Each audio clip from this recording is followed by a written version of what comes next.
If I asked you what country this was, what would you say? It's actually New York City, USA, an enclave called Little Palestine, inside of Bay Ridge, Brooklyn. The signs are in Arabic, there aren't any American flags in sight, and it was here that a daycare center owner told me that October 7th was a good thing. So you feel like October 7th was good, yeah? Well, of course. I've come back to Little Palestine to expose the truth behind the group of Orthodox Jews you've seen in all my protest videos.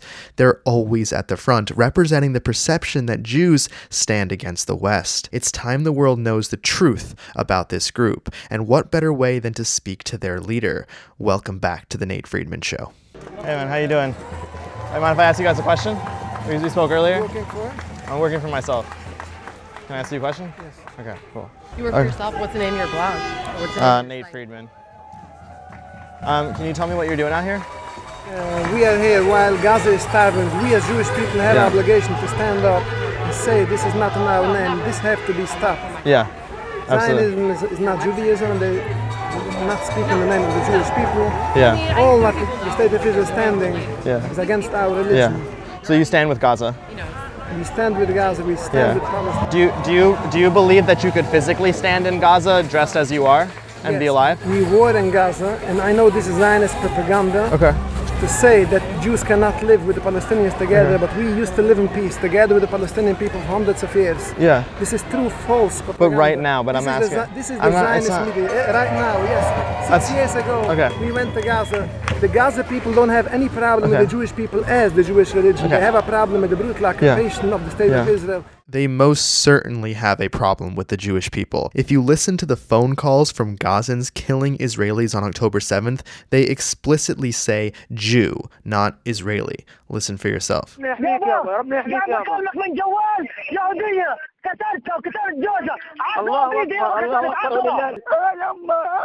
Now, there are countless videos like this, but watch this Gazan woman talk about Jews.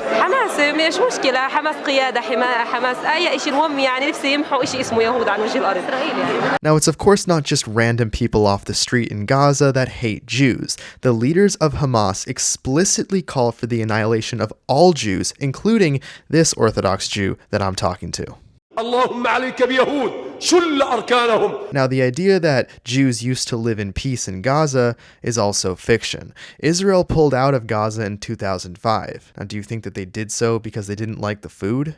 March 7th, 2002, a Hamas gunman infiltrated the Jewish town of Atzoma in Gaza and opened fire on a pre-military academy, murdering 5 teenage trainees and injuring 24 more. May 2nd, 2004, at the edge of the Gaza Strip, 2 gunmen from Islamic Jihad and the Popular Resistance Committees slaughtered Tali Hatziel, an 8 months pregnant woman and her 4 little girls. So how could such barbarism be taught? Well, these are Palestinian children playing a game called Stab the Jew, where they dress one of their friends up like a Jew and pretend to stab him. And this is a Palestinian summer camp where kids are trained to kill Jews and even reenact it. Now Hamas is right here in New York City at this protest, and I confronted those people too, and this video ended up with me getting a police escort out of here. And the starvation that you guys are doing. You guys? Why you say you guys? Because I know from your question that you are a Zionist reporter, and therefore Because I asked a question. To say that this lie, this propaganda have to end. Okay. And the world is waking up by now to the lies. So as it stands right now, you believe that you could live there? Of course, they don't have any problem with the Jewish people as a Jewish religion, and you will find the Hamas charter saying they have no problem with the Jewish people. No, in the charter they say they want to kill every Jew. This is false propaganda. Okay. I'm actually surprised. We just started the interview and he's already defending Hamas. I thought it would take just a bit longer, but just goes to show how crazy this interview is going to get. So the charter absolutely says that. In the Hamas covenant from 1988, they write, "The day of judgment will not come about until the Muslims fight the Jews. The stones and trees will say, 'O Muslims, there is a Jew behind me, come and kill him.'" Okay, so not very nice. Now in 2017, they made some changes to have a more broader appeal, so they would replace Jew with Zionist, saying things like Hamas affirms that its conflict is with the Zionist project, not with the Jews because of their religion. Now here's the issue with that. Their changed charter to just pretend that they're not anti-Semitic, didn't stop their leaders from just telling the truth in their speeches. Here's a Hamas leader going into extreme detail of what to do with Jews. وبدنا إياكم يا أهل القدس بالسكاكين امعطوا رقاب اليهود كلها هي تقف على العرق من هان. So there you have it. But this change of charter by Hamas was actually brilliant because it allowed people like the guy I'm interviewing to say, look, Hamas doesn't have a problem with Jews, it's just Zionism. They changed. What do they say in the charter? In the charter it says clearly they have no problem with the Jewish people, and we have our rabbis who met with the leaders of Hamas and they told publicly they have nothing against the Jewish. I'm sorry, what? You had your rabbis meet with the leaders of Hamas and that's something you're proud of?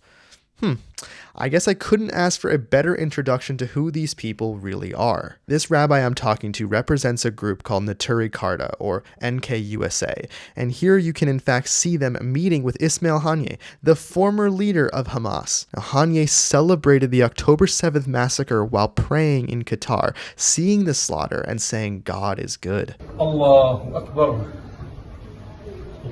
Alhamdulillah. He's referred to donations toward Gaza as financial jihad. ونحن إخواني الكرام وأخواتي الكريمات لنطلق عليه الجهاد المالي. Haniyeh called Osama bin Laden a martyr and an Arab holy warrior. Haniyeh once said that we love death the way our enemies love life. That's who NKUSA met with. And Haniyeh didn't kill them because they were useful to him. But of course he eventually would have, just as Hitler did with the Jews who supported him. So why does NKUSA meet with Hamas leaders? They don't just reject the existence of Israel, but they actively work with Israel's enemies to destroy it. Because it's not just Hamas leaders that NK meets with. Here's them meeting with Hezbollah, the Iranian proxy trying to take out Israel and who has killed Americans. NK continues on their terror tour, even meeting with the financial backers themselves, the president of Iran, the country that's continuously bankrolled terror around the globe. Now, while NK is a fringe group, they do have a presence in Israel, the UK, France, Germany, Canada, and a few other countries. They are the token Jews at anti-West rallies that fool people into thinking that Jews in the West hate Israel and their psyop is succeeding. So my question, like you saying that you can coexist there, like I saw a lot of celebrations after October 7th in Gaza that they were cheering for dead Jews. You still feel like you would be safe there? I will repeat what I said already. Well, if you're going to repeat the same thing, you don't have to. But I will repeat. They are on this siege for so many years. They are resisting a brutal occupation. I will not say all what Hamas did.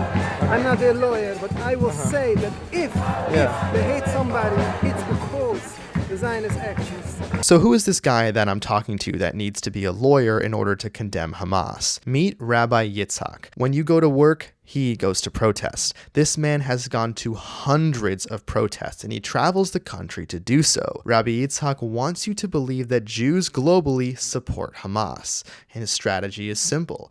Be at every single anti-West protest possible. You will see him traveling with his crew, and all these people you see next to him are always with him, partly because NKUSA is a very, very small group with just about 1,000 members. Now let's just take this guy right here next to him as an example. Here's him at another protest, and another, and another, and another. More, and more, hundreds of protests, just like Yitzhak, because that is what they do. NK works very closely with the People's Forum, a protest incubator ran by Roy Neville Singham, a Marxist billionaire living in China whose sole goal is to destroy the West. If you've been watching the channel, you pretty much have that memorized by now. Now, the quickest and most effective way to do it, to destroy the West, is to first install anti-Zionism and then funnel that hatred into Marxism. That's why at the People's Forum, they host classes all about socialism and Marxism right next to the children's books about Palestinian resistance. Haniyeh would be proud of NKUSA today because he's doing exactly what he wanted them to do, and so are many college students who have attended these protests, many of which are not from America, by the way, but imported here with nothing but hatred for the values this country was built on. Remember Mohammed Hussein? A business school student who told me he wants to be the leader of Hamas. He's almost always next to NKUSA at protests. Little do those Jews know that Mohammed wants to eliminate them too. There are countless videos of Mohammed side by side with NK. Now, these protests are obviously extremely coordinated. Remember Veronica Betito, a college student from Canada that wrote papers defending Palestine at Northeastern and now poses with PSL, an organization that supports North Korea and wants to abolish the police. So when we will stand up and we will do God's will to stand up and say, no, this brutal occupation have to be stopped. Yeah. This genocide have to be stopped. We will live together in the beautiful peace. I know the Zionists want it should be bloodshed. Okay, wait, you're talking to me, not Zionists. You're talking to me. I don't speak for them, right? You know that. I do not speak for Zionists. I'm speaking for myself. It could be you don't speak for the Zionists, but the Zionist propaganda is deep in your head. You are speaking, I don't think so. I'm asking questions. I see you brainwashed of the Zionist propaganda to say that Jews and Palestinians have a problem to coexist together. This is the root cause of the Zionist propaganda, and we are here to counter this lie. Okay, so please counter them. So there hasn't been a single Gazan who has reported a hostage to the IDF to get them out. Why? My question is, answer me this question. Who created Hamas? Of course he ignores that question. Not only did Gazans not help rescue the hostages, but watch how they spit on the hostages as they're moved deeper into Gaza.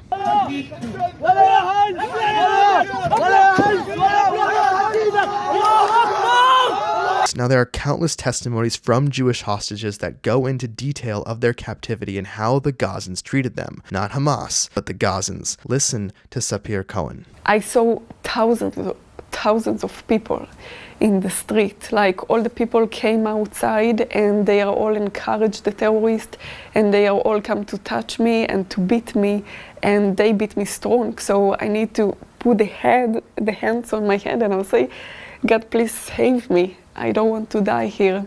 Yitzhak and the rest of NK stands with the Gazans who did that to her. But if you watch CBS, you'd think otherwise. Take a listen. Also in attendance, an Orthodox Jewish group standing in solidarity with demonstrators. Calls for peace are only getting stronger. I wouldn't exactly call the group who takes pictures with Hamas and burns the Israeli flag as ones who can call for peace, but that's just how one-sided the legacy media can be. Like, did you read about the terror attack in Jerusalem just recently? 6 Israelis were killed and 13 more were injured when a terrorist opened fire at a bus stop. Left-wing media framed this as part of a broader surge of violence and tied the Gaza war using phrases like occupied East Jerusalem and focusing on emotional chaos at the scene. Meanwhile, right-leaning outlets called it a Hamas-backed terrorist attack carried out by Muslim terrorists, describing it as horrific terror and blasting Western leaders for moral cowardice. Right-wing media also mentioned that this was part of the Pay for Slay program, where Palestinian terrorists' families are rewarded $400 a month for life if they kill innocent Israelis, who they just refer to as soldiers. Same exact story, totally different tone. And if you only read one side, you'll miss how the other half of the country is interpreting the story. That's why before I hit the ground to film, I check ground news. It's the fastest way to see how both sides are covering the same event without having to click through dozens of different websites. My favorite feature by far, though, is the blind spot feed, because rather than just show you the bias, it also clearly shows you what each side is choosing not to cover at all. Now, if you want to know how that person in your life sees news the opposite way that you do, then check out Ground News, and specifically the Vantage plan. You will love it. It's the same plan that I use to prepare for my videos and also just to stay informed. Now, because you're a viewer of the channel, you can also get 40% off the Vantage plan. Just head to ground.news/Friedman or by scanning the QR code here. This is also one of the best ways to help support this channel's security costs. And now, back to the video. Now, the rabbi asked me if I know how Hamas started. Hamas was created by Sheikh Yassin in Gaza in 1987 amid the first Intifada's chaos, as an Islamist alternative to the secular approach of the PLO. The Sheikh and the rest of Hamas's founders believed that it was Islam that provided the ideological framework to liberate Palestine. Now, Hamas's ideology originally came from Egypt. It was actually the Muslim Brotherhood there, which set up branches in Palestine by the mid-40s. Yassin joined the Brotherhood in the 1950s 1950s while studying in Cairo, adopting their teachings and later leading their Gaza chapter from 1968. He began digging Hamas's roots in Gaza through religious outreach, but it wasn't until he made this move that changed the course of history for the region. He founded Mujama al-Islamiyah in 1973 and registered it as a charitable arm with Israel in 1979, which let them raise funds from Saudi Arabia and Kuwait to construct hundreds of mosques, schools, clinics, and even take over the Islamic University of Gaza, and all to win over locals and counter the PLO's influence. Hamas then used the First Intifada as a launch pad to begin their operations and win the hearts and minds of Palestinians. Now, they struck first blood when in 1989 they kidnapped and killed 2 Israeli soldiers. When the Oslo Accords were presented in 1993 to find peace between the PLO and Israel, Hamas launched several suicide bombings to sabotage peace talks. Ultimately, Gazans preferred that method of resistance and voted Hamas into power in 2006. So to answer his question of who created Hamas, the answer is Sheikh Yassin, who built up the Muslim Brotherhood in Gaza, whose slogan, by the way, was, quote, "Islam is the solution." We lived in a beautiful peace for hundreds of years. Answer me, who created this? Jews and Arabs were together in peace for hundreds of years? For hundreds of years we were in peace. If you follow the Hebrew massacre in 1929, Rabbi Baruch Kaplan, who was a student, can I say the same thing to you now? Let me finish. Rabbi Baruch Kaplan, who was a student in 1929 in Yeshiva, he stood up after them and told the media that the Zionists are responsible for this bloodshed. The Zionists didn't let the Jews live in peace with the Palestinian people. Okay. So stop your Zionist propaganda. But I can't. Stop brainwashing people. I can't say. Live in peace. I stand there near the Palestinian people, and we are here in solidarity together with the suffering. So would you go, people, like, if we starvation of the please wait, sir. If you think so, when you starve 2 million if people, my viewers rate, peace, you are totally can I talk? Brainwashed with the Zionist propaganda. If my viewers would raise money, would you go to Gaza and see if this would work? Would you do it? Of course. You would do it? Of course. Oh, that's amazing. What's your name? My name is Rabbi Yitzchak Deutsch. Rabbi Yitzchak? Yes, I will go to Gaza. You will go. And I will find peace. How much money do you need to go? How much money needs to be raised? Any money from me. So why don't you go? The problem is there is a siege in Gaza. Nobody can go in. I don't want to go with the Zionist authorities because I don't recognize the state of Israel.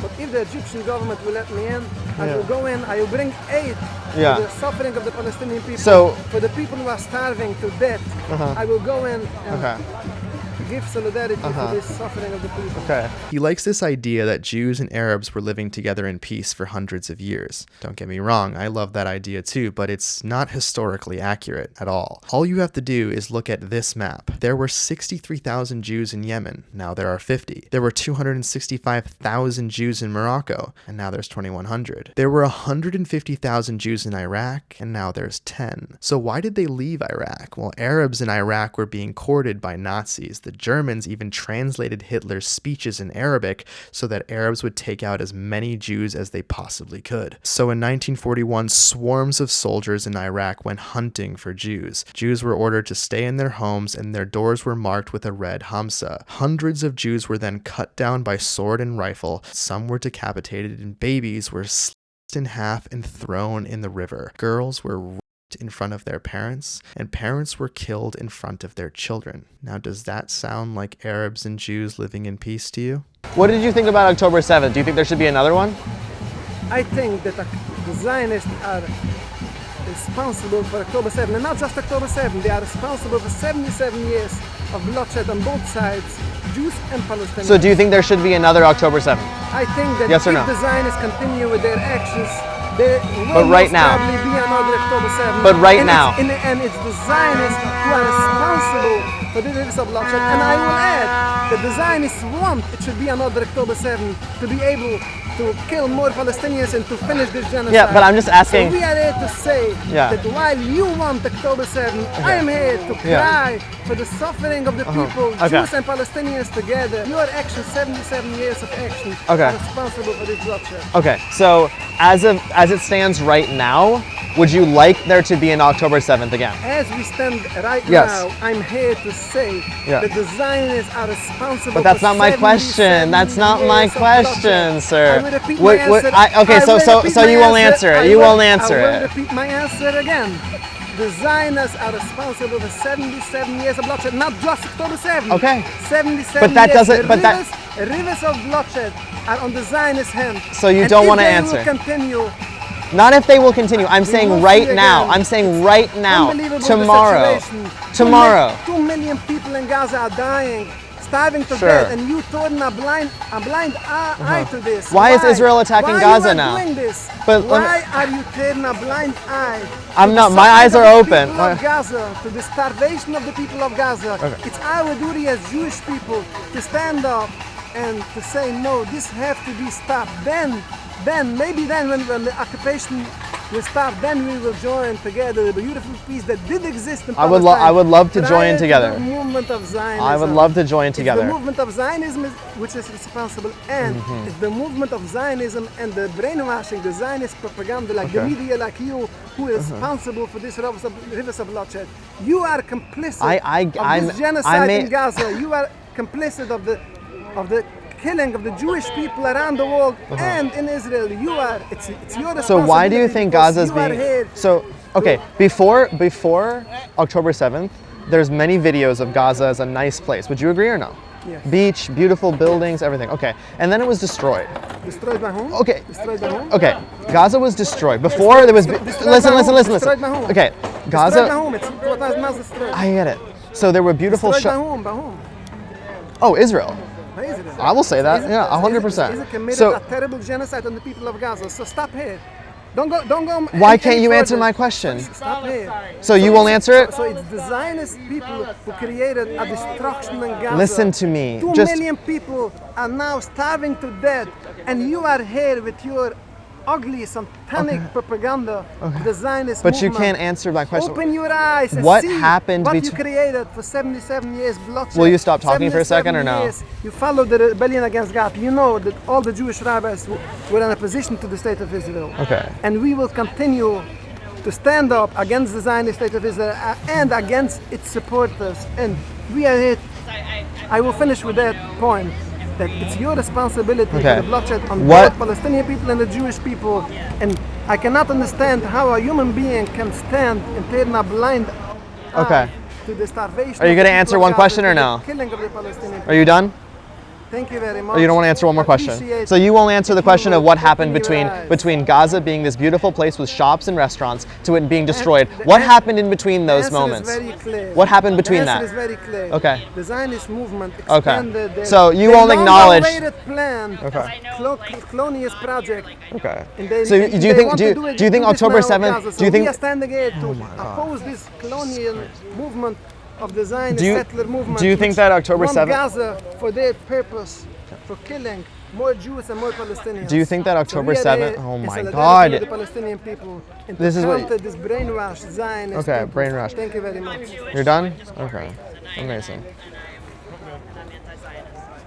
You can clearly see that he wants another October 7th, but won't admit it because that will hurt their narrative. So who is funding Yitzhak to not answer simple questions, yet be at every single protest possible? Now, there is no financial transparency from NK's part. They claim to be funded by small private donations, but their word doesn't exactly hold a lot of weight. When you think of the heavy hitters that are benefiting tremendously from NK's activities, you can only imagine they figured out a way to get money to them. There is concrete evidence, however, of a $30,000 monthly payment from Yasser Arafat, the former leader of the PLO, to Neturei Karta's former leader. That's why you even saw Moshe Hirsch, the former leader of Neturei Karta, at Yasser Arafat's funeral in Ramallah. NK has made multiple trips to Tehran, including a 2006 visit to attend a Holocaust denial conference hosted by then-President Mahmoud Ahmadinejad, where members met with Iranian officials and shared platforms with figures like David Duke. Now, it's very possible that funds were exchanged at these conferences. In 2024, a delegation attended the funeral of Iranian President Raisi